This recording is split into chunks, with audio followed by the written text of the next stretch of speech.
Péché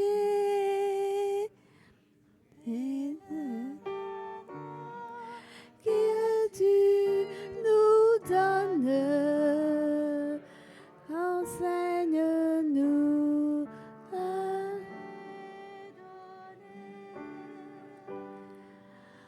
oh mon Seigneur, mon Dieu, mon roi, aie pitié, pitié de moi. Oh, ça va aller.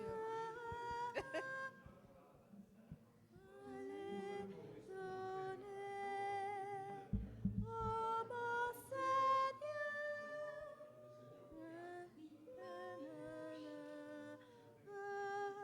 Ça, c'est. Si on arrive à faire le deuxième fois, c'est. Wow. Ah, ça, a cappella, c'est merveilleux, hein, mais voilà. Ah, offrant au Seigneur.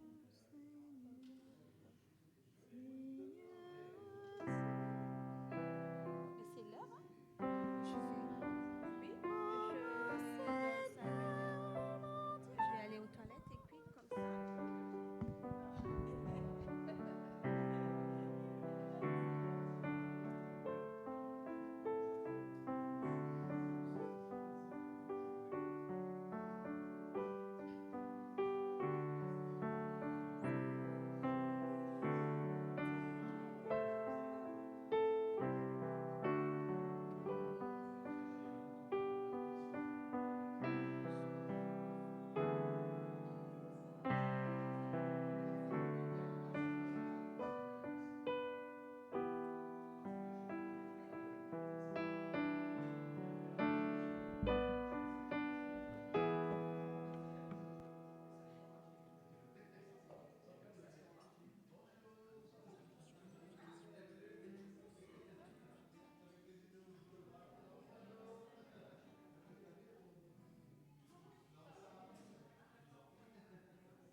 viens purifier nos cœurs. Quand ton peuple s'humilie, renouvelle en lui ta vie. Chasse l'orgueil et la crainte et rends ton Église sainte. Oh, souffle de Dieu, nous t'accueillons. Viens purifier nos cœurs. Oh, souffle de Dieu, nous t'accueillons. Viens purifier nos cœurs. Béni soit le nom et le règne du Père, du Fils et du Saint-Esprit. Il est fidèle, il ne trahit pas, il ne se trahit pas, il est constant, il est persévérant et il vous accueille dans ce temple, c'est son temple. Soyez les bienvenus. Alors on sent qu'on est sur un week-end un peu prolongé et qu'en plus, hier soir, à mon avis, il y en a qui se sont couchés tard. Donc, en tout cas, félicitations à vous qui êtes présents dans ce temple ce matin. Et je voudrais saluer particulièrement, alors il est déjà venu, il a déjà annoncé la parole de Dieu ce matin au culte de 9h30, donc je l'ai déjà accueilli à 9h30, mais devant vous aussi, j'accueille le pasteur Alain-Georges Nougat, qui est le pasteur de l'église réformée d'Anguien et de l'église réformée de Sarcelles.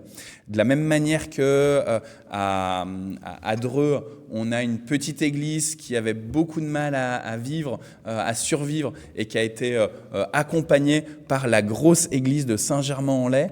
Et ben, il y a 2 ans, et ben, l'église de Anguien, qui est une grosse église, et ben, elle a eu la charge de prendre soin de la petite église de Sarcelles. Et c'est du coup pour ça que Alain Georges, il est venu de l'ouest de la France, il était pasteur à Niort, et il est venu exprès pour ce poste, à la fois dans cette grosse église d'Anguien, mais aussi dans le poste, on va dire, plus missionnaire de réinjection du Seigneur dans la plus petite communauté de Sarcelles. Merci vraiment, Alain Georges.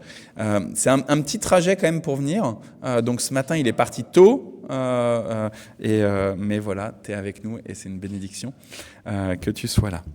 Je vous invite à confesser la foi de l'Église selon le symbole des apôtres. Je crois en Dieu, le Père Tout-Puissant, Créateur du ciel et de la terre. Je crois en Jésus-Christ, son Fils unique, notre Seigneur, qui a été conçu du Saint-Esprit et qui est né de la Vierge Marie. Il a souffert sous Ponce Pilate, il a été crucifié, il est mort, il a été enseveli, il est descendu aux enfers. Le 3e jour, il est ressuscité des morts, il est monté au ciel, il siège à la droite de Dieu, le Père Tout-Puissant. De là, il reviendra pour juger les vivants et les morts.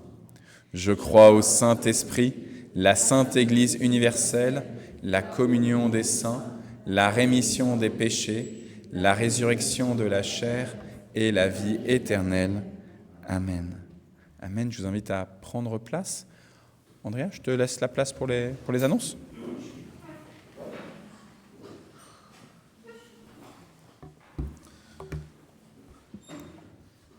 Bonjour à tous. Donc du coup, encore bienvenue, pasteur Alain Georges. Donc du coup, on a déjà eu l'occasion d'échanger un peu ce matin dans la paroisse de Mantes. Donc du coup, voilà. On a un moment aussi avec Arnaud, on a eu l'idée d'aller voir la paroisse de Sarcelles. Pour ma part, en tout cas, ça ne s'est pas encore fait, mais voilà, peut-être un de ces jours aussi, on aura aussi l'occasion de visiter fraternellement également la paroisse de Sarcelles et aussi la paroisse d'Anguien. Donc, merci de t'être déplacé ce matin pour nous aussi apporter le message de ce matin. En termes, et et bienvenue aussi à ceux et celles qui sont venus ce matin juste de passage ou voilà, découvrent aussi l'église. Du coup, voilà, vous êtes les bienvenus ce matin. Pour les annonces, donc, on a quelques dates. Donc, en plus de nos activités hebdomadaires où il y a, voilà, le groupe de prière continue le mardi à 14 heures. On a également le culte du jeudi à 10 heures suivi de repas. Donc, particulièrement pour la semaine qui arrive, c'est la semaine aussi du dimanche de Pentecôte. Donc, on n'a qu'un seul culte à 11h15. Et tout juste avant, avec le groupe de louanges, du coup, le groupe de louanges va faire effectivement une soirée louange pour rentrer dans cette semaine de Pentecôte. Du coup, ce sera ce samedi à 20h. Je regarde aussi mes notes. C'est 20h30. À 20h. Autant pour moi. Donc, samedi 7 juin à 20h, du coup, groupe de louange, effectivement, une soirée louange, et vous êtes tous invités pour cette soirée louange qui nous amènera effectivement vers le dimanche de Pentecôte d'après. Et également, pour les autres dates, donc, il y a le parcours couple qui va faire son dernière session du mardi cette semaine et la session présentielle le samedi 7 également qui clôturera 5 ou 6 séances de formation de parcours couple également de 11h à 15h à la cause. Voilà. En termes de date aussi, comme vous savez, en fait, il y a le culte de reconnaissance et d'action de grâce aussi pour notre frère Patrick. Donc, ce sera le mardi 10 à 18h au temple. Et pour ceux et celles aussi, effectivement, qui veulent soutenir la famille, encourager la famille, ce sera les derniers hommages auront lieu à Nanterre, au crématorium de Nanterre, de 10h30 à 11h30 ce mardi 10 également. Et un tout petit peu avant, c'est la mise en bière à 9h30 ou toujours aux chambres funéraires de Nanterre ce mardi 10. Et du coup, voilà, c'est un moment aussi pour encourager et soutenir la famille également suite au décès de notre frère Patrick. Donc voilà, retenez la date du mardi 10 à 18h pour le culte au temple, ou bien aussi si vous voulez être présent auprès de la famille, ce sera 9h30 la mise en bière aux chambres funéraires de Nanterre et les derniers hommages de 10h30 à 11h30. D'autres dates également qui va donc on rentre aussi dans un peu le dernier mois avant les vacances, donc c'est déjà un peu plus loin dans l'agenda, mais c'est aussi déjà à retenir parce que comme chaque année on fait notre fête de l'Église qui un peu clôture l'année scolaire avec le culte des enfants, suivi généralement d'un barbecue et d'un repas partagé. Et cette année, ce sera le 22 juin, dimanche 22 juin, le culte animé entièrement par les enfants et suivi d'un repas où chacun ramène un repas tiré des sacs et l'église organise un barbecue. En espérant que le temps qu'il fasse beau. Mais voilà, c'est déjà à retenir dans vos agendas. Il y aura également, et là du coup je me tourne vers Samuel, je pense que pour les membres de l'entraide, vous allez recevoir bientôt une convocation pour l'Assemblée générale extraordinaire de l'entraide qui se tiendra le 15 juin de 10h30 à 11h30. Donc on profitera de l'entre-deux culte pour faire l'Assemblée générale. Et du coup, une convocation va vous être envoyée prochainement. La date, du coup, c'est ce dimanche 15 juin de 10h30 à 11h30.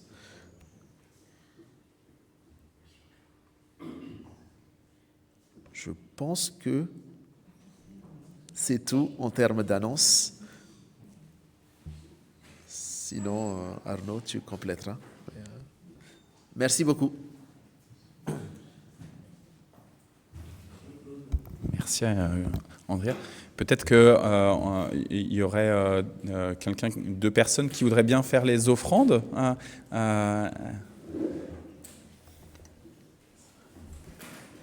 Merci Françoise.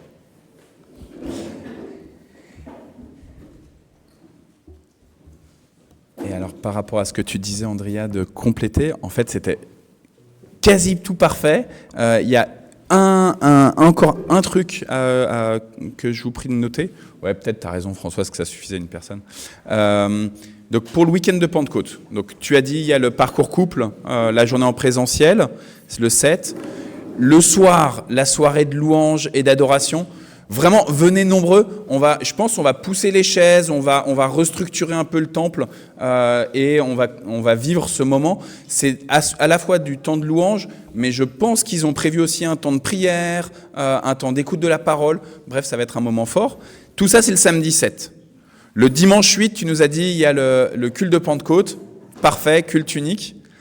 Mais en fait, c'est pas fini pour ce long week-end de Pentecôte. Le lundi 9, il y a notre frère Navid qui convie tous ceux qui le veulent pour faire un rallye photo dans le Mantois sur les traces du protestantisme du Mantois.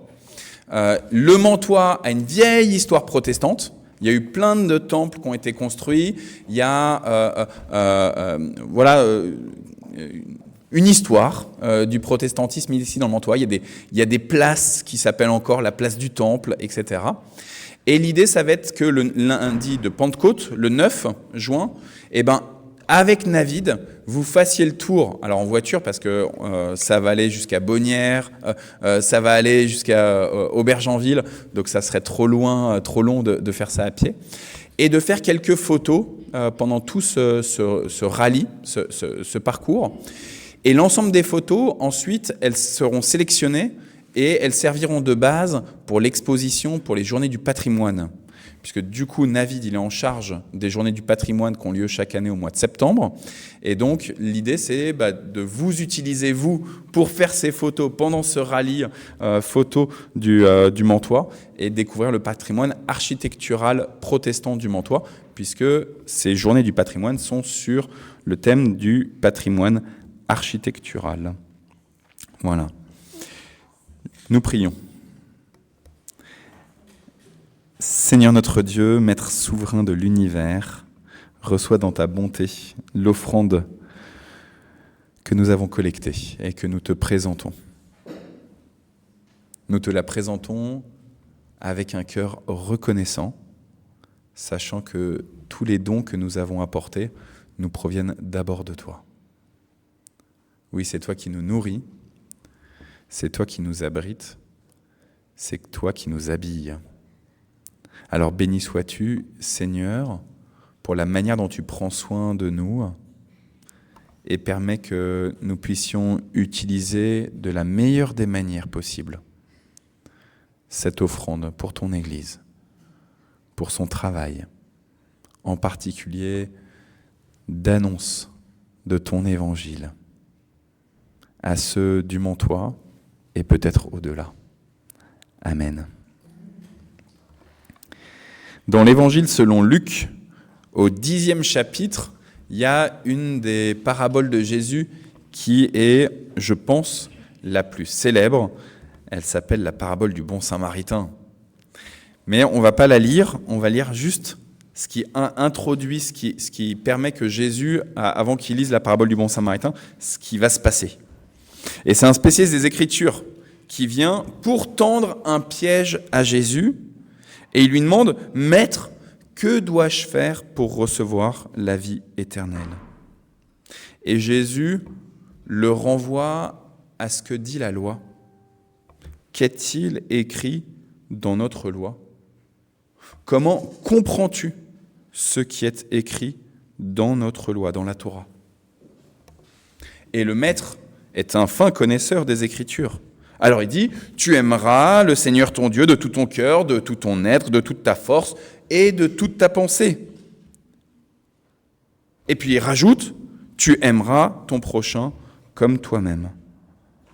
Et Jésus lui dit, t'as tout bon, t'es plein, tu as bien répondu, fais cela et tu vivras. Ça y est, vous avez les clés.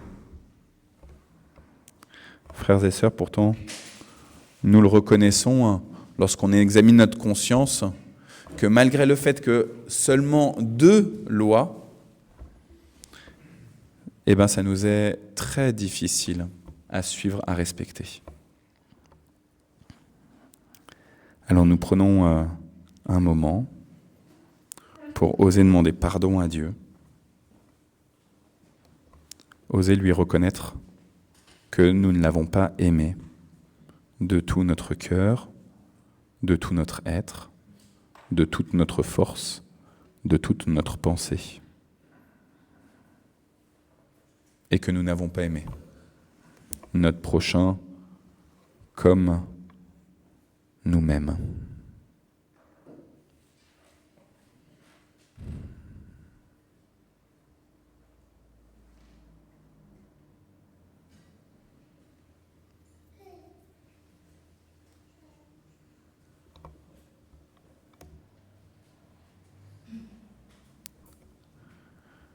Seigneur notre Dieu,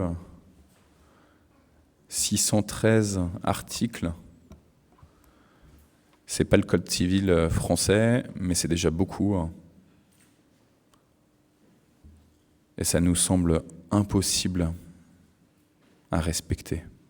Alors tu as réduit 10 commandements. 10 commandements, c'est pas le code civil français, mais ça nous semble impossible à respecter. Alors tu as réduit à 2 commandements. 2 commandements, c'est pas le code civil français, mais nous reconnaissons combien nos pensées sont éloignées de tes pensées, que nos préoccupations sont éloignées de tes préoccupations, que nous avons sélectionné ce qui nous semblait acceptable et que nous avons rejeté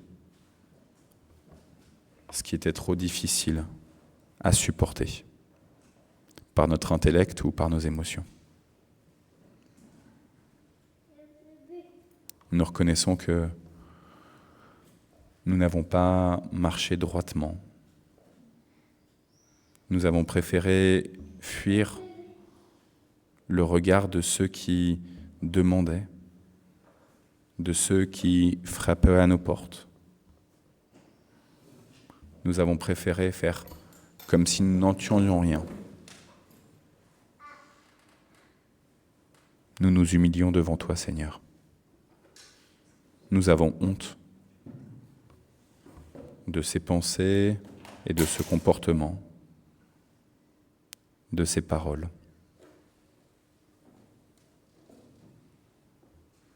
Oui, nous te demandons pardon, Seigneur.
Dans le livre du prophète Ésaïe au 55e chapitre, nous lisons « La pluie et la neige tombent des cieux, mais elles n'y retournent pas sans avoir arrosé la terre, sans l'avoir rendue fertile, sans avoir fait germer les graines.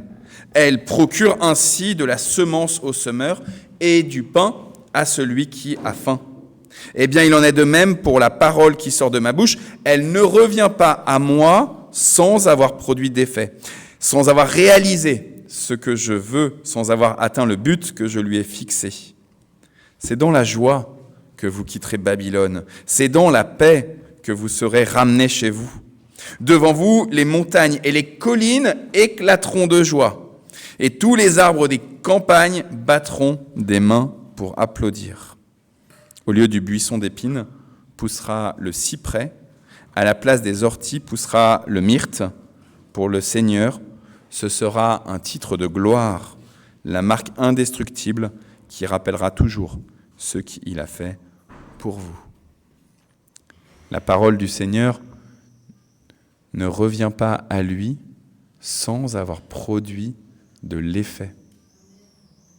Alors oui, cette parole de Dieu, contenue dans l'entièreté de la Bible, elle vient vous dire que Dieu, il a compassion de chacune et de chacun de vous. Que Dieu vous fait miséricorde en Jésus-Christ. Que cela ne dépend pas de vous, mais que cela dépend uniquement du don gratuit en Jésus-Christ. À vous tous qui recevez cette parole, soyez certains, soyez fortifiés. Oui, Dieu vous pardonne l'entièreté de votre péché. Amen. Pardonnez, on peut se lever avec nos conducteurs de louanges.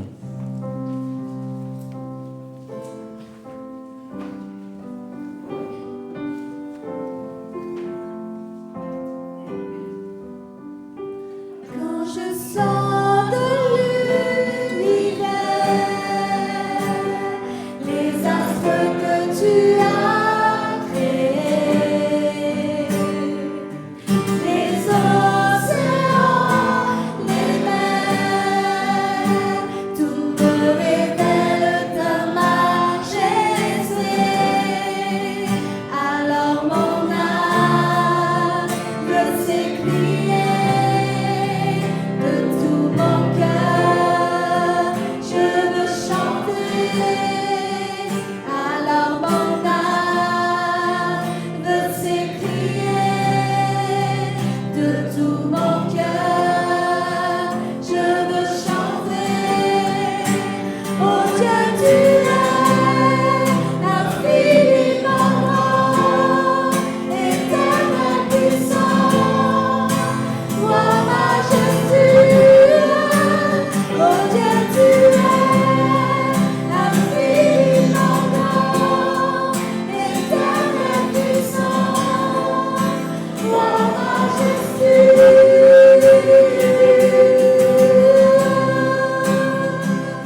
À jamais Dieu est fidèle. À jamais Dieu est grand. À jamais Dieu est avec nous. À jamais. À jamais Dieu est fidèle. À jamais Dieu est grand. À jamais Dieu est avec nous. À jamais. À jamais. Du lever du soleil jusqu'à son coucher, son amour dure à jamais. Par la grâce de Dieu, nous persévérons. Son amour dure à jamais. Chantons, louons, chantons, louons. À jamais Dieu est fidèle. À jamais Dieu est fort. À jamais Dieu est avec nous. À jamais, à jamais, à jamais Dieu est fidèle. À jamais Dieu est fort. À jamais Dieu est avec nous. À jamais, à jamais, à jamais.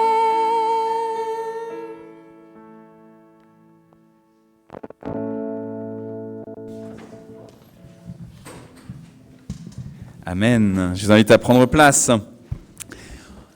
J'ai donné à Oriane le micro magique. C'est le moment on vient de dire, chantons au Seigneur reconnaissance. C'est le moment d'exprimer nos propres reconnaissances pour ce que Dieu a fait dans nos vies. Peut-être cette semaine, peut-être au cours du dernier mois, peut-être même ce matin, pour non pas se vanter de se dire « moi j'ai eu des grâces particulières parce que je suis quelqu'un de génial », mais juste pour dire dans ma faiblesse, dans ma prière, dans ma supplication, Dieu est venu et je t'encourage mon frère, ma sœur, parce que s'il est venu chez moi, il peut venir chez toi et faire des miracles. Voilà, donc c'est le moment des actions de grâce. Si quelqu'un ose démarrer. Du coup, Oriane, il faut que tu viennes jusqu'ici pour Anne-Marie.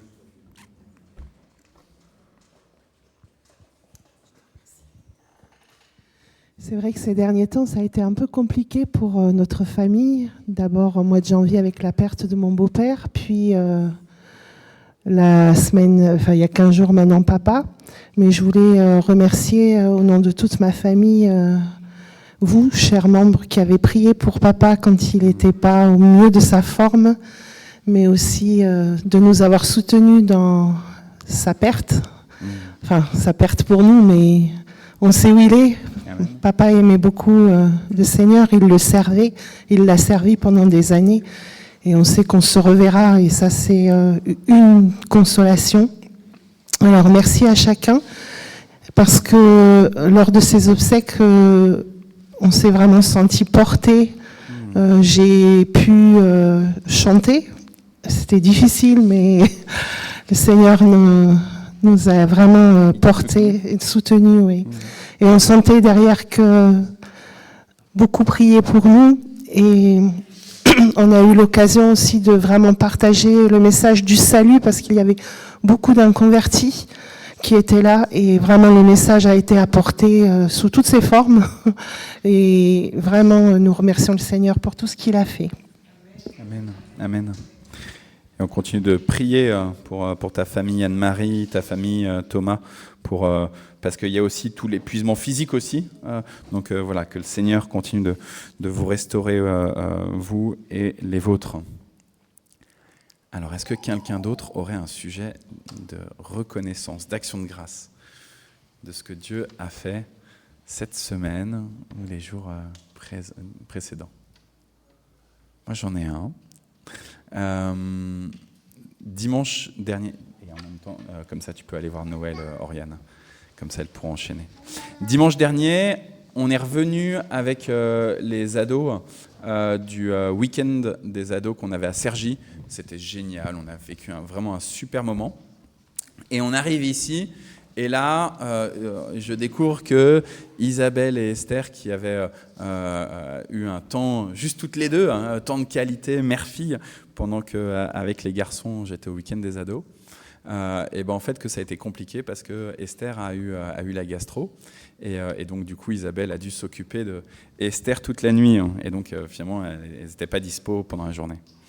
Et ce qui devait arriver arriva, vous savez que c'est contagieux, et donc Naoum et moi, lundi après-midi pour Naoum et puis mardi pour moi, on est tombés malades. Et dans la nuit de lundi à mardi, donc avant que moi-même je tombe malade, Naoum, quand il est malade, eh ben, il fait des espèces de cauchemars, mais où il les vit tellement qu'il hallucine en fait. Et Naoum sort de sa chambre en pleine nuit dans le presbytère, il descend dans notre chambre à Isabelle et moi, au sous-sol du presbytère, en hurlant, en nous parlant de ce qu'il est en train de vivre là, de ce qu'il est en train d'apercevoir dans ses hallucinations. Et il vient se mettre avec Isabelle et moi, et on essaie de le rassurer. Et on lui dit, on est là, t'inquiète pas, ça va aller. Mais en fait, quand je lui dis ça, par exemple, il me dit, mais tu dis n'importe quoi, tu te rends pas compte de ce qui se passe là. Et en fait, moi, évidemment, je suis pas dans sa tête, je sais pas ce qu'il est en train de vivre. Mais j'essaye en tant que papa de le rassurer, et en fait, ça marche pas. Et je vous avoue que Isabelle essaye de la même manière de rassurer Naoum, et ça marche pas. Et Naoum, c'est un grand gaillard quand même, il va avoir 12 ans, et on a presque envie de le secouer, de lui dire « Mais allez, réveille-toi là, sors de ton hallucination, stop !» Et d'un coup, je sais pas, pourtant je suis pasteur, hein, mais je dis « Tu sais, Jésus, il est là, et tu crains rien. » Et là, Naoum se calme. Directement. Et Naoum s'endort. Alors vous voyez, en tant que pasteur, j'ai tendance à dire « Prononcez le nom de Jésus », mais vous voyez, moi là, ça n'a pas été ma première réaction. J'ai d'abord essayé par mes propres forces de rassurer mon fils. Isabelle, elle a essayé par ses propres forces de rassurer notre fils, et en fait, ça n'a pas marché. Par contre, le nom de Jésus, lui, il a fonctionné. Alors voilà, ça, c'était mon action de grâce. Noël. Amen. Le nom de Jésus est vraiment puissant. Amen. Tout puissant. Eh bien, moi j'ai eu là des jours compliqués parce que mon père a perdu son appareil auditif. Et sans son appareil auditif, c'est horrible. Parce que on ne peut pas crier tout le temps. Il est quand même très très sourd. Et j'ai eu 2 nuits d'insomnie, donc je suis comme ça. En plus, quand je suis en insomnie, je repense à tous mes péchés, je repense que je ne suis pas digne de Jésus, etc. Et ce matin, on a retrouvé l'appareil. Alléluia. Merci Seigneur, merci Seigneur. Mais comme je suis très fatiguée, je suis quand même... Alors, juste dans la Bible, quand il y a cette femme qui Oui, a perdu la pièce, elle invite ses amis, elle invite ses copines. Noël, je suis désolé, il faut que tu organises un gros repas là aujourd'hui pour Bon, l'appareil, qui la veut venir prothèse déjeuner à la auditive, maison. et qu'on puisse tous aller là-bas à côté de la gare. Mais vraiment, merci Seigneur. Et j'ai prié aussi pour retrouver cet appareil, parce que c'est terrible de ne pas pouvoir communiquer. Et on a tellement de chance de vivre dans une époque où on a comme ça des soutiens technologiques qui nous permettent de... Parce que j'ai même pas pu me lire la Bible pendant 2 jours. On a dit Notre Père, mais c'est tout. Il est handicapé. Donc, Voilà. Donc, Et ça a handicapé votre relation, et ça a vraiment handicapé notre relation. Et je me suis rendu compte de comme on est fragile, en fait. Et sinon, j'ai ma fille Colette qui va venir pour quelques jours me rendre visite. Alors ça, c'est vraiment une grande source de joie parce que je la vois presque pas. Comme j'ai dû la voir 2 jours en 2 ans, le jour de Noël, et puis elle partait tout de suite après, et en plus on était en compagnie.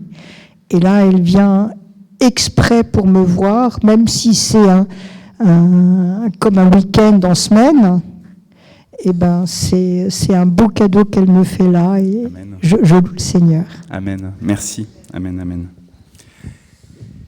Les amis, si vous aviez d'autres sujets, je vous propose de les garder pour la semaine prochaine, parce que j'entends vos ventres gargouiller, et je sais que si vos ventres gargouillent, c'est que d'abord votre esprit gargouille. Et Alain Georges, l'homme ne vivra pas de pain seulement, mais de toute parole qui sortira de la bouche de l'Éternel. Et aujourd'hui, c'est toi notre cuistot. Donc, béni soit le Seigneur de nous avoir envoyé Moi, je l'ai entendu déjà cette prédication ce matin. Je vous préviens, c'est du plus que 2 étoiles. Hein. Donc, préparez-vous. Est-ce que tu veux te mettre comme ici, comme ce matin? Sinon, tu sais, des fois, je prends le micro et je prêche là comme ça. Tu peux faire ça. Chers et frères, je voudrais vraiment d'abord rendre grâce, m'acquitter d'un devoir précieux, c'est celui de rendre grâce à Dieu qui permet que nous puissions être ici rassemblés ce matin. Ensuite, adresser mes remerciements au conseil presbytéral par le truchement du pasteur Arnaud, qui me fait l'honneur de partager la parole avec vous ce matin. Vous avez le salut fraternel de vos sœurs et frères de la paroisse d'Anguin-les-Bains de Sarcelles, qui ont accepté de me prêter pour que nous puissions célébrer, rendre grâce au Seigneur. Je voudrais aussi vous dire que je suis revenu de 2 jours de week-end avec les catéchumènes, les futurs confirmants et baptisés adultes. Nous étions une trentaine au CPCV et vous savez, c'est des journées parfois très très longues. Quand ils dorment à 2h, 3h, vous dormez à 4h et à 6h vous êtes debout. Donc nous sommes revenus hier, je n'ai pas pu profiter de ce beau match dans la Football Arena de Berlin où le PSG, qui était perdre sans gloire, a gagné avec beaucoup de gloire. Mais la gloire revient à Jésus-Christ avec beaucoup de joie. Aussi, je partirai d'ici très vite. J'ai pris le temps de saluer quelques personnes lorsque mon frère allait déposer nos sœurs, nos mamans, parce qu'à 14h, j'ai un culte d'action de grâce. Il y a une paroissienne qui est décédée et dont je ferai la levée de corps demain parce que le corps doit retourner. Et voilà, on restera en communion de prière. Et merci à Arnaud, on ne se quitte plus, on va chanter, on ne se quitte plus. Mardi dernier, on était ensemble, bien évidemment en pastoral, et c'est un plaisir, on partage les sujets de prière, et ensemble, nous rendons grâce au Seigneur. Nous lirons 2 extraits de texte, mais avant, prions le Seigneur. Dieu notre Père, nous voulons te rendre grâce et te bénir. Ce matin, nous qui sommes en sursis, pour ta parole qui nous redonne cette espérance au plus profond de nos cœurs stressés, angoissés, mais qui regardent à ta croix. Folie pour ceux et celles qui mettent leur confiance en toi, et parfois pour les Juifs. Nous voulons te rendre grâce et te bénir, parce que maintenant ta parole nous éclaire, rend-nous disposés et attentifs, et que ce matin, tu puisses encore faire de nous des témoins. Béni sois-tu, ainsi que nos enfants, nos catéchètes, catéchumènes, qui loin partagent et méditent ta parole. Viens et parle, nous t'écoutons. Au nom de Jésus, nous t'avons prié. Amen. Nous lirons 2 extraits de texte. D'abord, la 2e de Pierre, au chapitre 1, les versets 20 à 21. Et nous lisons ceci. Sachant tout d'abord vous-même qu'aucune prophétie de l'Écriture ne peut être un objet d'interprétation particulière, car ce n'est pas par une volonté d'homme qu'une prophétie a jamais été apportée, mais c'est poussé par le Saint-Esprit que des hommes ont parlé de la part de Dieu. Toi, demeure dans les choses que tu as apprises et reconnues certaines, sachant de qui tu les as apprises. Dès ton enfance, tu connais les saintes lettres qui peuvent te rendre sage à salut par la foi en Jésus-Christ. Toute écriture est inspirée de Dieu, est utile pour enseigner, pour convaincre, pour corriger, pour instruire dans la justice, afin que l'homme de Dieu soit accompli et propre à toute bonne œuvre. Seigneur, ta parole est la vérité, sanctifie-nous par ta vérité. Amen. Nous arrivons aujourd'hui à la fin du cycle de prédication commencé le 27 avril, porté par certaines de nos églises locales sur le thème de l'identité chrétienne. Ces paroisses, vous les connaissez, c'est Cergy, Mantes-la-Jolie, Enghien et Sarcelles. Ce cycle de prédication touche à la question des hérésies, en écho aux 1700 ans du concile de Nicée-Constantinople. Comme nous le savons, le croyant s'identifie par son expérience personnelle avec Jésus-Christ, son témoignage constant et sa persévérance face à la persécution. Je peux vous rassurer que ce n'est pas évident, même pour les pasteurs. Nous en avons eu l'illustration tout à l'heure. Pour y arriver, quel support biblique avons-nous pour faire face à ce défi permanent? Que croyons-nous en réalité dans un monde devenu de plus en plus versatile? Dans ce monde en furie, où l'agressé devient le coupable, où l'exception devient la règle, face à une communauté internationale qui ne sache plus faire foule là où on attend la foule, où celui qui croit en Dieu apparaît dangereux, monde dans lequel le sentiment apparaît comme l'outil principal d'interprétation du texte biblique, même pour les pasteurs, et non plus l'appui du Saint-Esprit. Il peut nous arriver alors, dans ces conditions extrêmes, de cesser de croire à l'inspiration textuelle de la Bible, conduisant à faire une sélection de morceaux choisis qui apparaissent ou apaisent, viennent assouvir nos désirs de déviance. Les uns rejettent complètement l'origine divine de la Bible, estimant qu'elle contient beaucoup de contradictions et de fautes, alors que personne n'a encore réussi à faire des amendements au texte biblique. Et à mon avis, le tapis rouge, il faut attendre encore longtemps. Oui, d'autres sont plus prudents et estiment que l'inspiration ne concerne que le contenu et non pas le texte en lui-même. Cela étant, nous ôtons à la parole de Dieu son autorité et la rabaissons plus ou moins au rang d'une parole d'humain pécheur. J'ai bien aimé, dans la confession de foi, je crois au Saint-Esprit et pas je crois à l'Esprit Saint. L'Esprit Saint, c'est le nôtre, pécheur, qui cherche à devenir saint par la grâce de Dieu. Celui que nous recevons est de Dieu, qui n'a jamais péché. Voilà pourquoi il est saint dès le départ. Ici, nous le comprenons, la Bible elle-même témoigne, et je cite, « Toute écriture est inspirée de Dieu », fin de citation. L'écriture sainte nous a été donnée par Dieu pour accompagner notre cheminement spirituel et influer notre manière de voir et d'habiter le monde. Son premier effet est de nous enseigner ce qui concerne Dieu lui-même, l'origine, le but du monde et les humains. Le second est la conviction du péché, l'Esprit de Dieu devant rendre témoignage à notre esprit que nous sommes des êtres pécheurs, mendiants de sa grâce. Que la puissance du Seigneur s'accomplisse dans notre faiblesse, rappelait le pasteur Arnaud. La troisième est d'exercer une discipline du peuple de Dieu. Et la quatrième concerne l'éducation dans la justice.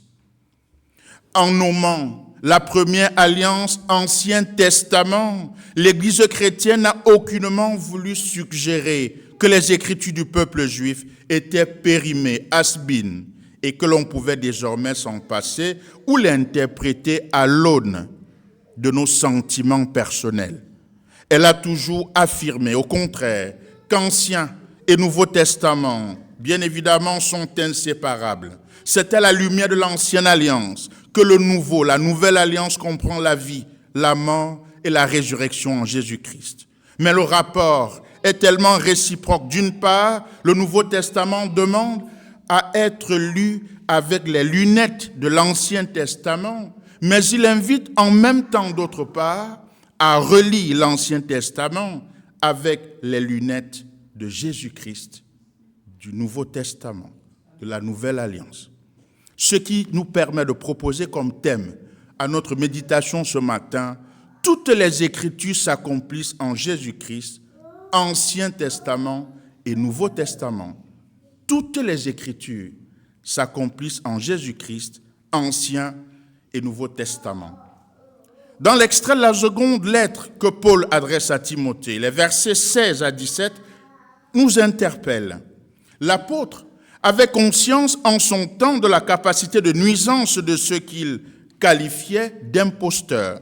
Il avait donc besoin d'encourager Timothée au milieu de ce contexte-là qui perdurerait, attirant son attention sur sa propre conduite spirituelle, l'exhortant alors à la persévérance et à la fidélité de sa foi. Il lui rappellera l'importance des Écritures et de la sagesse divine mise à sa disposition grâce à Jésus-Christ. En conséquence, Timothée, fils spirituel de Paul dans la foi, était alors équipé et pouvait naviguer dans un monde spirituellement difficile. Examinons ensemble ce passage. Je le récite. « Toute écriture est inspirée de Dieu, est utile pour enseigner, pour convaincre, pour corriger, réfuter, instruire dans la justice, redresser et apprendre à mener une vie conforme à ce qui est juste, afin que l'homme de Dieu soit accompli et propre à toute bonne œuvre. Ainsi, l'homme de Dieu se trouve parfaitement préparé et équipé pour accomplir toute bonne œuvre. » Un jeune en catéchèse m'a posé la question, si Dieu existe, pourquoi pouvons-nous assister aux différentes formes d'injustice, à la guerre et à la violence? Je lui ai dit, c'est très bien, tu regardes bien les réseaux sociaux. C'est très bien parce que nous sommes dans un monde anxiogène et la télévision, dès qu'on ouvre, ne nous aide pas beaucoup. Mais quand j'étais en première, j'ai lu, bien évidemment, les actes constitutifs de l'UNESCO, des Nations Unies. Et là-dedans, on dit, les guerres prenant naissance dans l'esprit des hommes. C'est dans l'esprit des hommes que doivent être élevées les défenses de la paix. Quand je fabrique des armes de destruction massive, est-ce que c'est la volonté de Dieu? Lorsque je décide d'aller piller un pays, ou alors quand je décide d'envahir un pays et de dire que les territoires des uns, je me l'approprie, c'est ce que nous dit Jésus? À tous, il nous a donné cette sagesse, mais comment l'appliquons-nous? Est-ce que c'est lui qui en est l'auteur? Pas du tout. Mais au cœur du texte biblique, oui, de cet extrait, nous le voyons très bien, Dieu appelle l'Église de Jésus-Christ à revenir à ces passages de l'Écriture et surtout à y croire fermement. Face donc à ces mouvances sociétales décrites plus haut, il nous arrive de croire n'être plus équipés pour l'exercice du ministère, imaginant à tort que nous devons puiser des ressources spirituelles parallèles dans ce monde vacillant afin d'être efficaces en prenant toujours la couleur du vase communicant qui nous contient. Avec les chrétiens, je fais plus chrétien. Avec les non-chrétiens, je fais détracteur de Jésus. Oui, pourtant, le croyant, oint du Saint-Esprit, qui médite les Écritures, garde la capacité de secourir tous ceux qui éprouvent un besoin spirituel. C'est ce que Paul va rappeler à Timothée, notamment de ce qu'il a compris. Il lui demande de tenir ferme les choses apprises et surtout de les vivre. C'est-à-dire ne pas les réciter comme les télévisions qui récitent la même chose du matin au soir, mais c'est de les comprendre, ensuite de pouvoir les vivre. Il est plus facile de connaître une chose que de la réaliser pratiquement. Je me souviens un jour être allé rendre visite à un monsieur dans un des précédents postes où j'étais, et ce monsieur me fatiguait l'esprit. Mais le pasteur, tu ne fais pas de choix, il faut toujours y aller. Et un jour, je suis arrivé là, et il a voulu me servir de l'eau. Je lui dis, avec une bassine, s'il vous plaît. Ah, d'accord, la bassine. C'est comme ça qu'on boit en Afrique. Je dis, tu vas découvrir quelque chose aujourd'hui. Et donc, il a ramené la bassine, j'ai pris la bassine, et puis j'ai tenu le verre. Il versait de l'eau. Je dis, en plus, il verse. C'est plein. Je dis, encore et encore, encore. Le verre était plein, il y avait plein d'eau dans la bassine.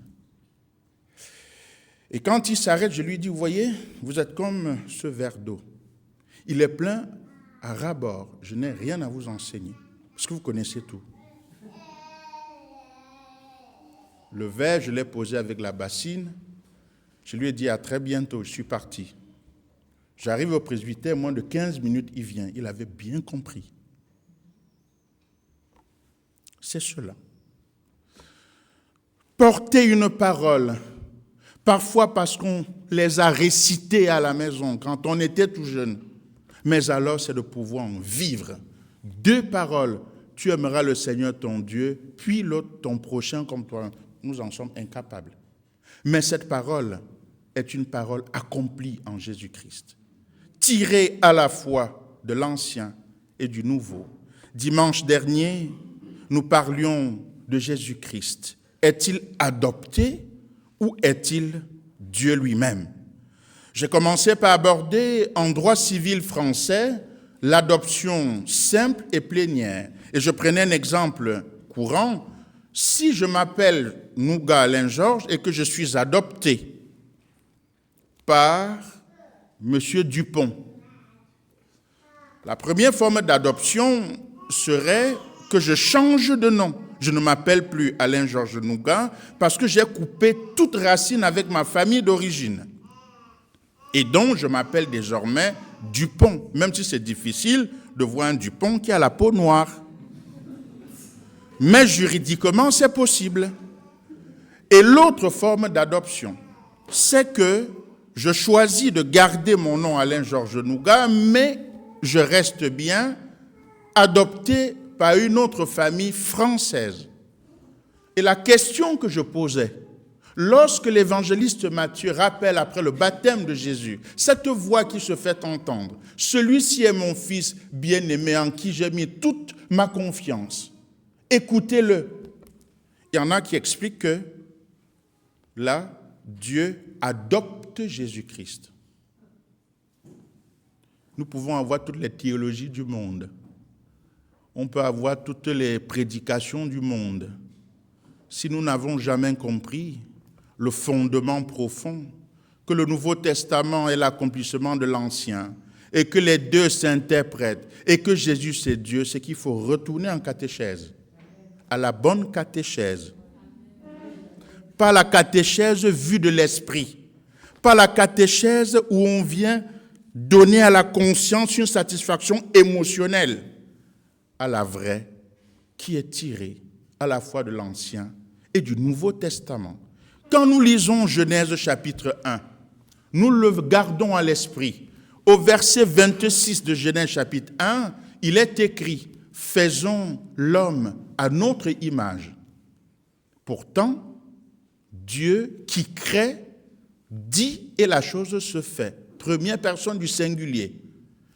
Il change au verset 26, « Faisons l'homme à notre image ». Il inaugure ainsi Dieu le Père, Dieu le Fils, Dieu le Saint-Esprit. Sinon, qu'est-ce que ça vient faire là?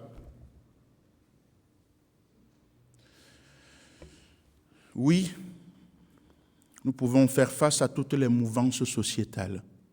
Nous pouvons choisir d'infecter l'Église avec toutes les différentes formes de théologie possibles. Mais la parole de Dieu ne revient jamais sans avoir produit l'effet escompté. Elle ne revient jamais, cette parole, sans avoir relevé avec douceur et tendresse celles et ceux qui mettent entièrement leur confiance en Jésus-Christ. C'est ce que Paul rappelle à son fils Timothée dans la foi. Il est plus facile de connaître une chose, mais la réaliser, c'est encore une autre chose. Un croyant ne peut croître spirituellement que s'il a compris la vérité puisée dans la parole de Dieu afin de la mettre en pratique. Timothée était donc convaincu des choses qu'il avait apprises, sachant de qui il est tenait. L'apôtre Paul lui-même, instrument inspiré de Dieu, avait reçu du Seigneur les communications et les avait fidèlement transmises. Timothée pouvait-il avoir quelque chose de plus rassurant? L'Ancien Testament qu'il connaissait dès son enfance était pour Timothée un autre terrain où il ancrait la ferme conviction de sa foi. On le voit au verset 15, la méthode et la manière. Quand j'étais enseignant, je disais à mes élèves de terminale qu'il y a une attitude qui va vous faire échouer au moins 11 fois avant de sortir la terminale. Donc, dès lors que le professeur arrive, il ouvre la bouche, avant de terminer la phrase, vous avez terminé avant lui, soyez sûr, parce que vous redoublez, que vous allez redoubler au moins 7 fois et demi. Comme ça, vous comprendrez très bien. Et donc, ici, c'est d'avoir cet esprit chaque jour, même si j'ai redoublé, neuf. Même si je connais comment on nous laisse entendre parfois en paroisse, avant d'ouvrir la bouche, c'est un texte que je connais. Mais vous oubliez que le texte vous parle chaque jour différemment. Ça dépend de la situation dans laquelle vous vous trouvez au moment où il vous parle. Et s'il n'y a pas ce renouvellement, avec l'appui du Saint-Esprit, nous courons à notre propre perte. Parce que nous pensons être nous-mêmes des dieux. Et pourtant, dans ce texte-là, le Nouveau Testament est en train de prendre naissance. Et le message de l'apôtre était en parfaite harmonie avec celui de l'Ancien Testament. Au verset 16 de l'épître de Paul, Paul s'étend sur la valeur et l'importance de l'Écriture sainte. À la différence du verset 15, il se sert d'un autre mot pour écriture. En grec, c'est graphé. Graphé, comme on fait la calligraphie, donc on écrit, on grave quelque chose. Eh bien, dans le Nouveau Testament, cela désigne parole dans son ensemble. Et lorsque Paul dit « toute écriture est inspirée de Dieu », il parle à la fois de Genèse 1, la parole qui crée, et de l'Évangile selon Jean dans son prologue, au commencement était la même parole. La parole prend la forme humaine, c'est toute l'écriture. Quand il insiste, toute écriture est inspirée de Dieu, l'expression inspirée de Dieu est un seul et même mot en grec pneumatos qui est composé à la fois de Dieu et de souffle. La racine, c'est pneuma, esprit, souffle d'air, respiration. Oui, Dieu lui-même est l'auteur de toute l'écriture sainte. 2 autres passages nous le rappellent et nous aident à porter cela dans la paix. Et le prophète Josué nous le rappelait, que ce livre de la loi ne s'éloigne point de ta bouche, médite-la jour et nuit, c'est alors que tu réussiras. Et quand on dit réussir, tout de suite on regarde les lunettes sociétales pour expliquer le mot réussir. Grosse bagnole, grosse veste, compte bancaire insolemment fourni, voyage et je ne sais trop. Mes pensées ne sont pas vos pensées ne sont pas les miennes, dit Jésus. Réussir là, c'est obtenir la paix du cœur. Ah, c'est différent ça. Et cette paix, ton compte bancaire insolemment fourni, je suis désolé, ne te le donne pas. L'argent peut acheter un lit d'1 million d'euros, mais jamais le sommeil. L'argent peut acheter les passeports pour tous les pays, jamais la sécurité en vol. L'argent peut acheter tous les appareils médicaux, mais jamais la santé. Oui, c'est alors que tu réussiras, que tu auras la paix. Oui, là, dans la seconde épître de Pierre, au chapitre 1, le verset 21, il est question des écritures prophétiques de l'Ancien Testament. Et nous lisons à dessein. Car la prophétie n'est jamais venue par la volonté de l'homme, mais de saints hommes de Dieu ont parlé, étant poussés par le Saint-Esprit. Amen. Et Paul décrit en 1 Corinthiens chapitre 2, 13, comment la vérité du Nouveau Testament a été annoncée, desquelles aussi nous parlons, non pas en parole enseignée de sagesse humaine, mais en parole enseignée de l'Esprit, communiquant des choses spirituelles par des moyens spirituels. Quand je dis qu'il n'y a pas de sage, de savant, mais de sage, on me dit, mais tu hallucines. Ah, d'accord. Quand on dit que celui-là était savant, il n'y a pas de souci. Tu es né en 1901, tu es né en 1980. Tu as connu de façon littéraire, scripturaire, les choses d'avant ta naissance. Tu es mort en 1980. Est-ce que tu connaîtras des choses de 1981? Parce que tu es déjà mort. Et tu es savant de quoi alors? Nous utilisons parfois des mots pour nous faire plaisir, mais en fait, c'est peut-être toute autre chose que nous recommande le Seigneur. Nous ne possédons pas la révélation plus détaillée de la nature, de l'inspiration divine de l'Écriture sainte. Mais les meilleures preuves de l'origine divine de la Bible sont ses effets sur la vie d'un grand nombre d'humains qui, par elles, ont obtenu la paix avec Dieu et avec la vie éternelle. Pour Nahum, à qui la parole a été prononcée, Jésus est là et il s'est endormi. À notre sœur, qui par la prière a retrouvé l'appareil auditif de ses parents et qui, pour d'autres, ont été au cœur d'un témoignage vrai. Témoignage aide à vivre dans l'espérance en Jésus-Christ. Pour terminer, différents passages permettent alors de conclure que le Saint-Esprit qui avait inspiré les auteurs des livres de la Bible amenait aussi les lecteurs à les reconnaître ces écrits comme étant la vraie parole de Dieu. La prophétie de Michée est citée par Jérémie au chapitre 29 dans son livre. Le prologue, l'évangéliste Jean reprend exactement le chapitre 1 du livre de la Genèse. La boucle est bouclée.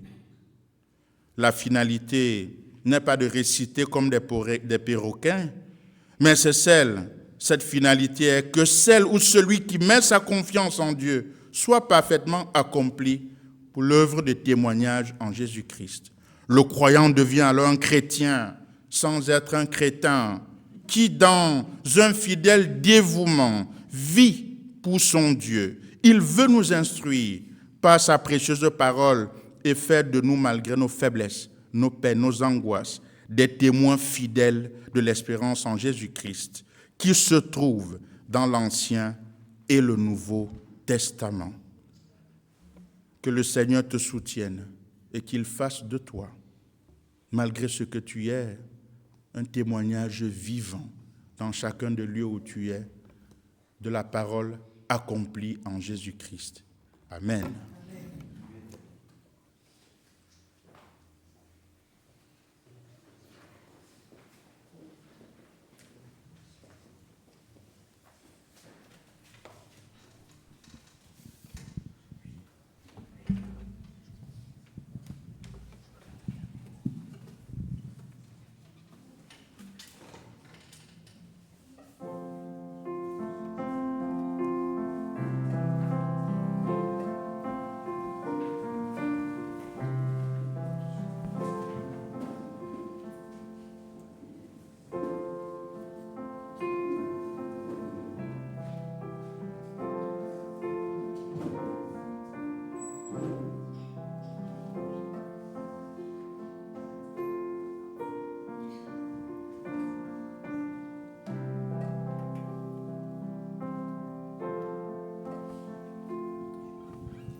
une lampe devant mes pas, elle éclaire mon sentier.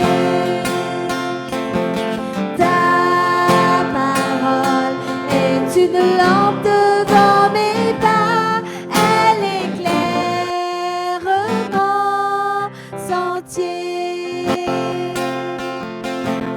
Quand parfois je crains d'avoir perdu mon chemin, tu es toujours tout près de moi.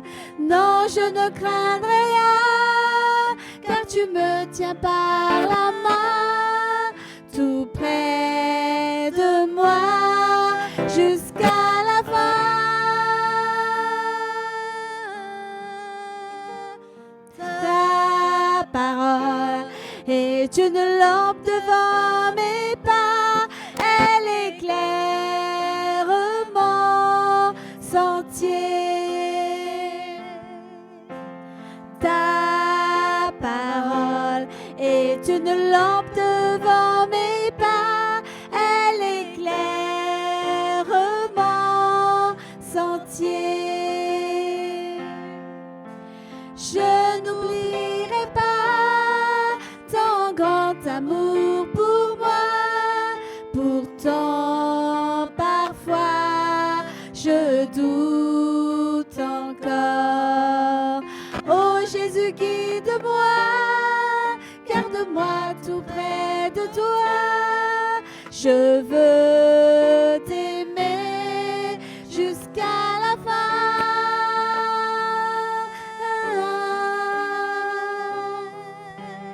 Ta parole est une lampe devant mes pas, elle éclaire mon sentier.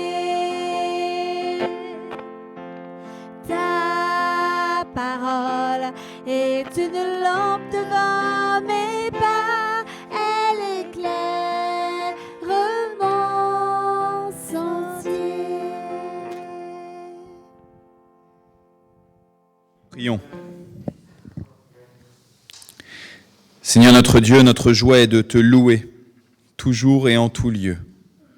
Toi, le Père très saint, le Dieu éternel et tout-puissant. Par ton Fils Jésus-Christ, tu viens servir et guérir toute l'humanité. Par sa mort et sa résurrection, tu viens restaurer et adopter tes élus comme enfants. Par ton esprit, tu donnes une résonance spécifique dans chaque cœur pour une conversion personnelle quotidienne et une proclamation communautaire de ta Seigneurie. C'est toi justement, Esprit Saint, que nous invoquons sur l'offrande que nous te présentons.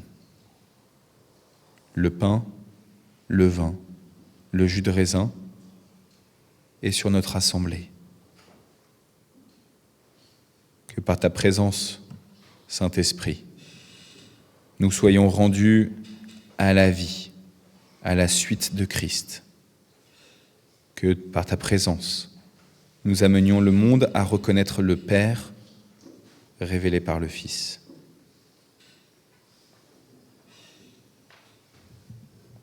Nous nous souvenons et nous revivons la passion du Christ Jésus. Il a donné sa vie une fois pour toutes. Lors de cette passion, il a vécu le repas de Pâques, il a pris du pain, et après avoir rendu grâce, il l'a rompu. Et il l'a donné à chacun des disciples en disant « Prenez, mangez-en tous, car ceci est mon corps donné pour vous. »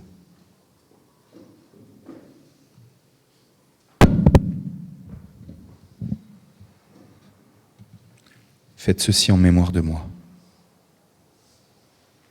Après le repas,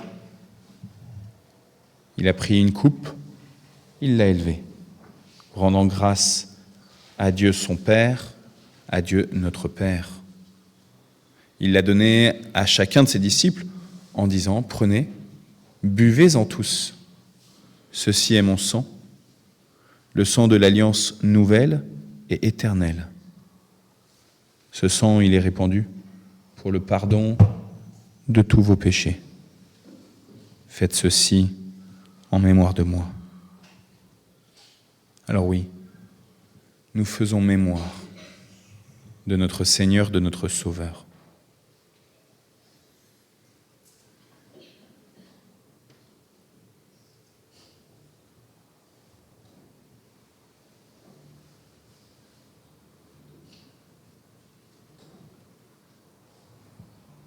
Seigneur, tant de paroles que tu as prononcées et que nous connaissons par cœur.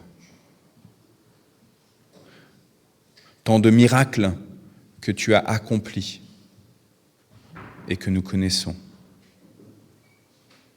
Et pourtant, Seigneur, notre Dieu, devant toi, avec humilité, nous te supplions. Donne-nous d'en vivre. Donne-nous de nous approprier ces enseignements, de trouver en nous-mêmes et dans ce monde qui nous entoure un endroit favorable où ces paroles puissent germer, puissent grandir, puissent offrir un fruit en abondance.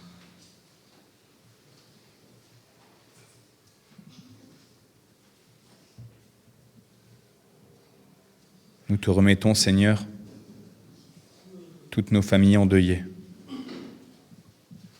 Elles ont besoin d'entendre l'Évangile, comme nous l'a rappelé notre sœur Anne-Marie tout à l'heure.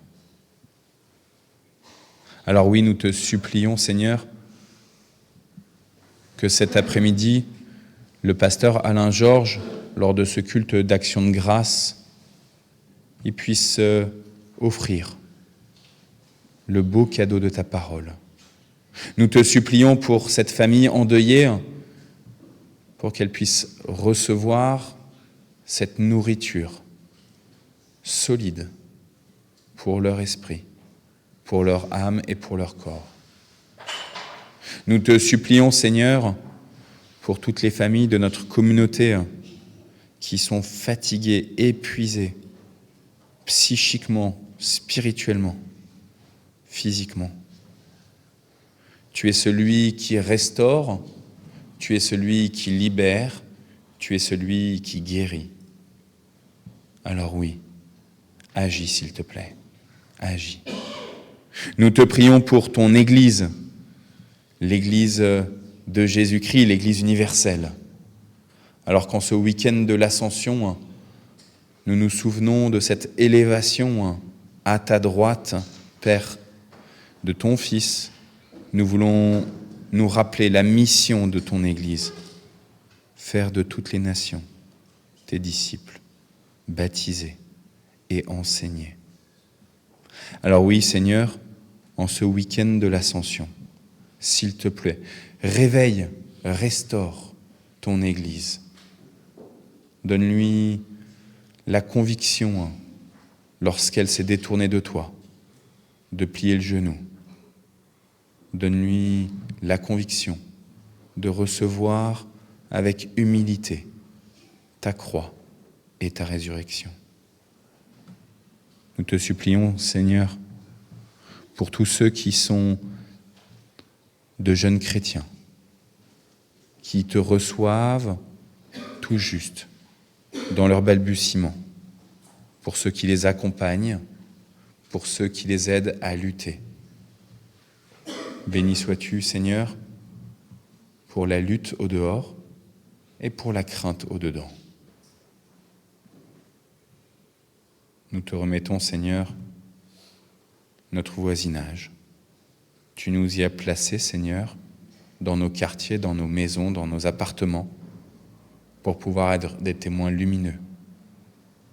Alors oui, prends soin, s'il te plaît, de ceux qui, dans notre voisinage, sont aimables et de tous ceux qui le sont moins, voire de tous ceux que nous estimons avec nos propres yeux détestables. Change les regards, Seigneur, et viens apporter cette paix qui ne peut s'acheter. Et ensemble,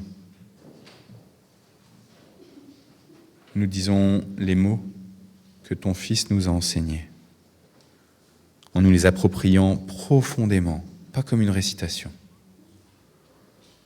Notre Père qui es aux cieux, que ton nom soit sanctifié, que ton règne vienne, que ta volonté soit faite sur la terre comme au ciel. Donne-nous aujourd'hui notre pain de ce jour. Pardonne-nous nos offenses, comme nous pardonnons aussi à ceux qui nous ont offensés. Et ne nous laisse pas entrer en tentation, mais délivre-nous du mal, car c'est à toi qu'appartiennent le règne, la puissance et la gloire, pour les siècles des siècles. Amen. Voici, dit le Seigneur, je me tiens à la porte et je frappe. Si quelqu'un entend ma voix et ouvre la porte, j'entrerai chez lui, je prendrai la scène avec lui et lui avec moi. Maranatha, Seigneur Jésus, oui, Maranatha, viens bientôt. Seigneur, nous ne sommes pas dignes que tu entres chez nous, je ne suis pas digne que tu entres chez moi, mais dis seulement une parole, et moi et mon serviteur, et moi et ma maison, et nous, notre communauté, nous serons guéris. Sœurs et frères, Dieu ne regarde pas à votre indignité, il regarde à ce que son Fils a accompli sur la croix. Alors nous allons former un grand cercle de communion et tous ceux qui sont baptisés, qui reconnaissent que sur cette croix, Jésus a absolument tout porté, eh bien, ils sont invités à prendre part au repas du Seigneur, à prendre le pain, à prendre le vin ou le jus de raisin. Et si vous ne sentez pas pour l'instant que dans votre conscience, vous pouvez prendre ce repas eucharistique, faites simplement un signe et vous serez bénis. Venez, formons un cercle de communion, car oui, vous l'avez vu, tout est déjà prêt.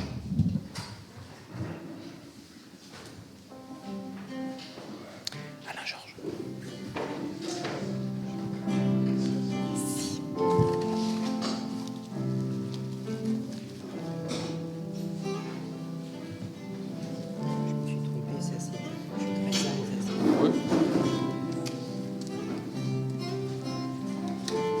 Est-ce que éventuellement tu peux donner le jus de raisin? Oui.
On va juste encore attendre 2 petites minutes.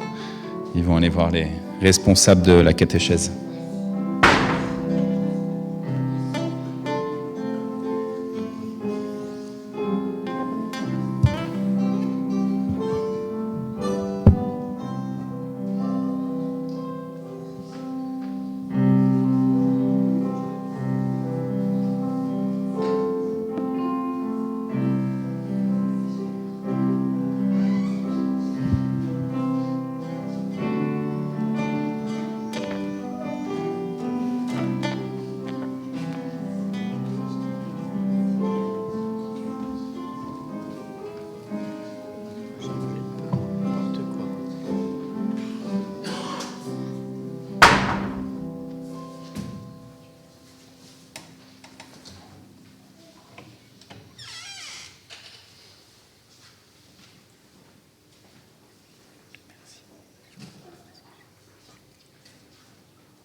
Prenez et mangez, hein. Ceci est mon corps, a dit le Seigneur, et l'avons-nous chanté.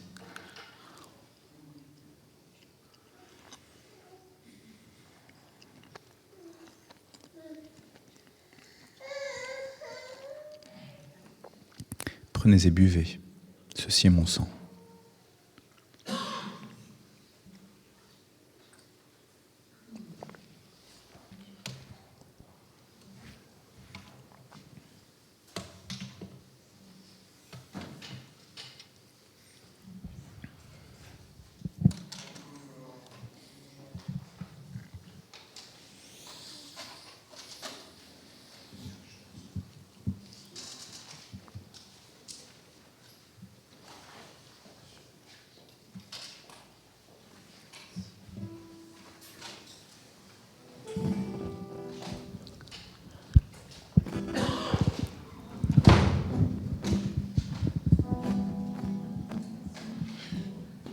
Je donne la bénédiction. Mais vas-y, commence à jouer. Que la bénédiction du Dieu 3 fois saint, le Père, le Fils et le Saint-Esprit descendent sur vous et y reposent à jamais. Que vous soyez comblés de cette paix qui ne s'achète. Que vous soyez comblés de la conviction que vous pouvez avoir accès à la parole de Dieu, la méditer quotidiennement et être bousculé dans ce que vous aviez auparavant reçu et recevoir aujourd'hui encore autre chose. Dieu veut vous nourrir, veut encore vous nourrir. Amen.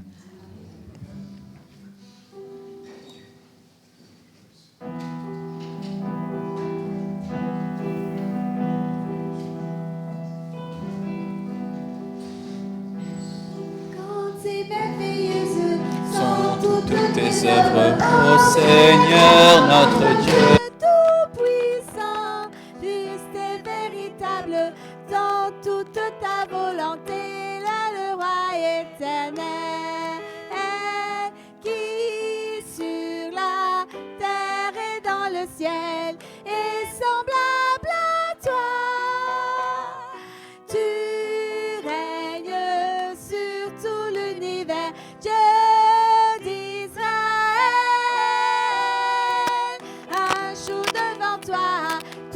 Genou fléchira, toute langue te bénira.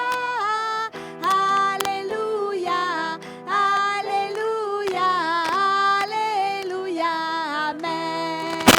La la la la la la la la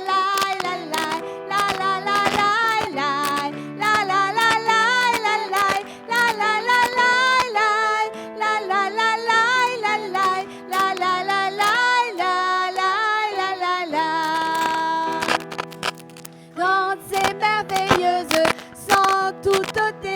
ô Seigneur, notre Dieu tout-puissant, juste et véritable, sans toute ta volonté, toi le roi éternel.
dimanche à tous.